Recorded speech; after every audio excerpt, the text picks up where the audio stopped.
Islamophobia വളർത്തുകയാണ്. അത് ഭയങ്കരമായ രീതിയിൽ ഇസ്ലാമോഫോബിയ വളർത്തുകയും അതിനുള്ള വേദികളായി നിരീശ്വരവാദ സദസ്സുകളെ ഉപയോഗിക്കുകയും ചെയ്യുന്നുണ്ട് എന്ന് പലപ്പോഴും തോന്നിയിട്ടുണ്ട്.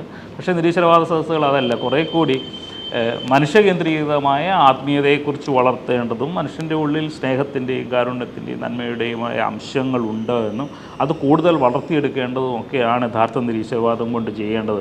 നിരീശ്വരവാദം യഥാർത്ഥത്തിൽ നിരീശ്വരവാദമെല്ലാം മതവാദമാണ് വേണ്ടതെന്നാണ് ഞാൻ വിചാരിക്കുന്നത്. മതത്തിനപ്പുറത്തേക്കുള്ള ഒരു ആത്മീയതയെ ഊന്നിക്കൊണ്ട് വളർത്തുകയാണെങ്കിൽ ഒരു പക്ഷേ ആ പ്രസ്ഥാനം കുറെ കൂടി നല്ലതാവും എന്നാണ് എനിക്ക് തോന്നുന്നത്. വിശ്വാസിയാണ്, ഇത്രയും വായിക്കുകയും ഒക്കെ ചെയ്യുന്ന ഒരാൾ വിശ്വാസിയാണ്.